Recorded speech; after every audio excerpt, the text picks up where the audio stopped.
Continuando con- ahí, No, está bien, pero un poquito más fuerte.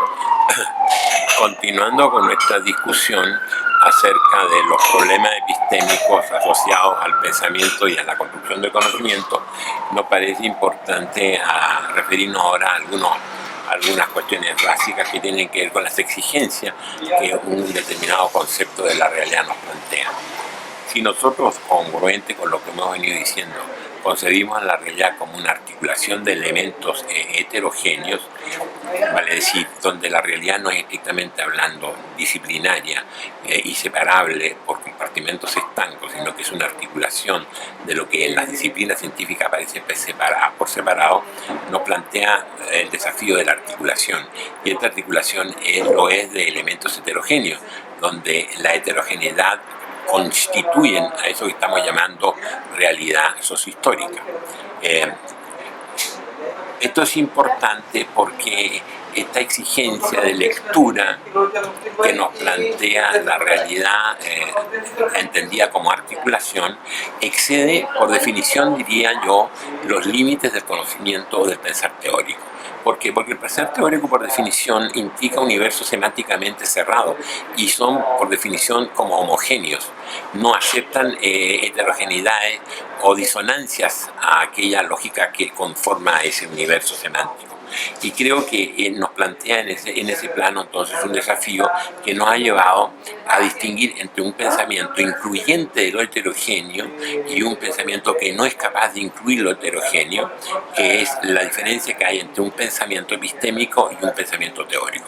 Es decir, el pensamiento epistémico sería un pensamiento capaz de dar cuenta de estas articulaciones que no se identifican con objetos disciplinarios determinados y por lo tanto no quedan en los marcos de ningún corpus teórico, sino que por el contrario nos colocan por lo general fuera de los límites de los corpus teóricos y lo desafían con estas exigencias que provienen de la realidad entendida como esta exigencia de lectura de la complejidad. Creo que esto es algo enormemente importante porque de otro modo podemos reducir más bien que quedar lo que hemos llamado la lectura de los momentos históricos a las exigencias autodefinidas ya en los códigos teóricos preconstruidos sobre la realidad histórica. En ese sentido, creo, en esta misma línea más bien de razonamiento, es donde se plantea la necesidad de distinguir en esa articulación distintos aspectos que nos desafían a un pensamiento. Por una parte está la exigencia de la articulación como tal como surge en un momento del tiempo y del espacio. Y dos, las exigencias que esa articulación nos plantea en tanto que es dinámica, en cuanto a leer no solo un momento, sino una secuencia de momentos que pueden ser incorporadas en esa articulación. O para decirlo de otra manera, la articulación alude a un momento de la realidad, lo que podríamos definir como la situación dada o determinada, pero también está incluyendo lo que no está dado, pero se contiene en lo dado como una posibilidad, en tanto expresa el movimiento de lo dado. Esto nosotros aquí lo incorporamos como un desafío de construcción del pensamiento, como un desafío necesario porque alude de hecho al devenir de la realidad. Pero este devenir de la realidad no es solamente un devenir en términos del tiempo longitudinal, vale decir, de un momento a otro momento, como sería pasar del momento 1 al momento 2, sino que ese devenir también se da en el mismo momento en tanto vinculamos los distintos elementos, componentes de la articulación. ¿Por qué? Porque yo puedo pensar el movimiento reducido a lo económico, pero es muy distinto a que yo piense lo económico en relaciones posibles con lo cultural o con lo político. En ese caso hay un movimiento de lo económico exigido por lo político o un movimiento de lo político exigido por lo económico y así sucesivamente. Entonces estamos hablando de un doble movimiento, del movimiento dentro del propio momento, que tendemos a verlo siempre como estático, y un movimiento entre momentos. Ambos desafíos son parte esta lectura articulada con la que nosotros estamos identificando el pensamiento complejo de la realidad como pensamiento o como desafío de un pensamiento epistémico. Esto evidentemente es sencillo de explicar, pero que plantea una serie de cuestiones como es, por ejemplo, saber manejarnos con el conocimiento, que por definición es un conocimiento de lo determinado. Es decir, si yo no me atengo a lo determinado, si no me manejo en términos de conocimientos claramente establecidos, estoy divagando. Sin embargo, la realidad nos puede estar exigiendo de estar constantemente rompiendo con esa claridad, ese orden que está asociado al principio de la determinación.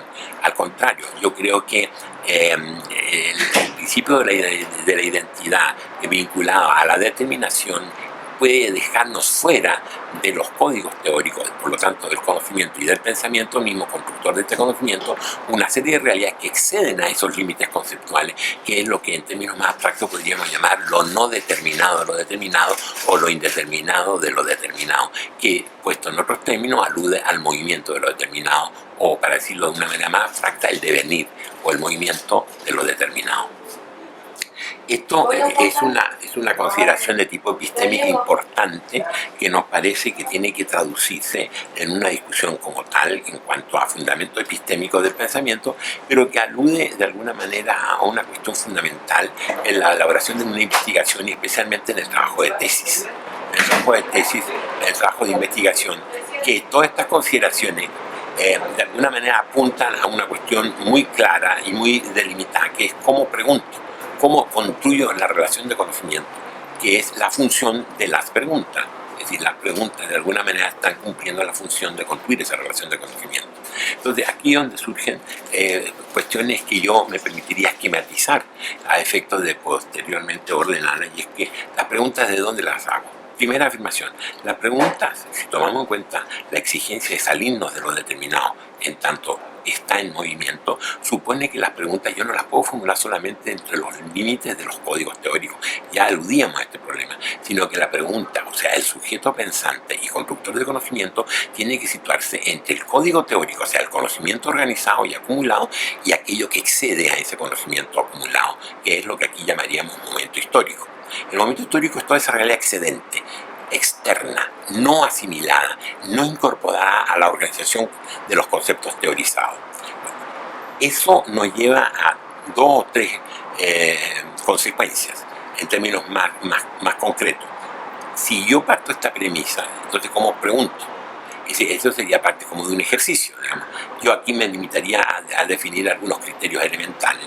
Por ejemplo, un criterio sería preguntas que se formulan todas desde la tensión código y momento histórico, pero a partir de distintas exigencias, dentro de la exigencia genérica o incluyente de la relación código y momento histórico. Uno es preguntarnos desde la exigencia del momento, pero no solamente del momento, sino plantearnos desde la exigencia del nivel. Decíamos que la realidad la entendemos como una articulación dinámica de elementos heterogéneos. Cada uno de estos elementos puede conformar un nivel de la realidad, que en términos de la organización del sistema de ciencia es lo que llamaríamos disciplina científica. El nivel de lo económico, el nivel de lo político, el nivel de lo cultural, etcétera, etcétera. Las preguntas entonces podrían tener su primer origen en el nivel en un momento. Eso es un tipo de pregunta. Un segundo tipo de pregunta es ser consecuente con la exigencia de la articulación, que es preguntarnos no solo desde el nivel, sino desde las relaciones entre niveles, es decir, cómo pregunto relacionando lo económico con lo cultural y con lo político. Y eso a su vez tendría dos implicaciones. ¿Puedo yo hacerme preguntas relacionando niveles en un momento o bien relacionar niveles entre momentos? Estamos aquí en presencia de tres tipos de preguntas que evidentemente contribuyen a construir una relación de conocimiento problematizadora muy compleja, porque si yo pregunto solo de un nivel en un momento a preguntar de relaciones entre niveles entre varios momentos, estoy problematizando con una mayor riqueza aquello que quiero de alguna manera preguntar sobre la realidad.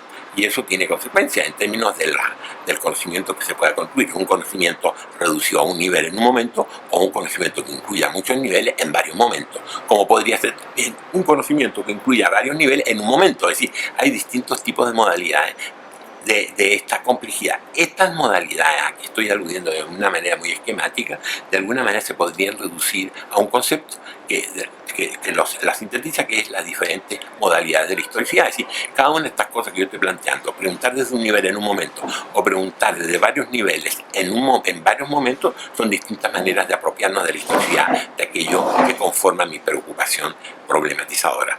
Es el tema inicial que yo estoy transformando en un problema que va a ser el punto de partida de una investigación y por lo tanto de una teorización. Yo creo que esto que estoy diciéndole a usted de una manera muy rápida, creo que conforma un ejercicio propio de un taller, digamos, donde la gente, a partir de una preocupación que puede ser libresca, que puede ser un problema social, que puede ser una angustia personal, puede ser un problema existencial, pueda comenzar a hacer un ejercicio de problematización. Es decir, un ejercicio de problematización en el fondo y en la forma es la aplicación de un razonamiento epistémico a la construcción de un problema sin que hace prisionero de ningún código teórico.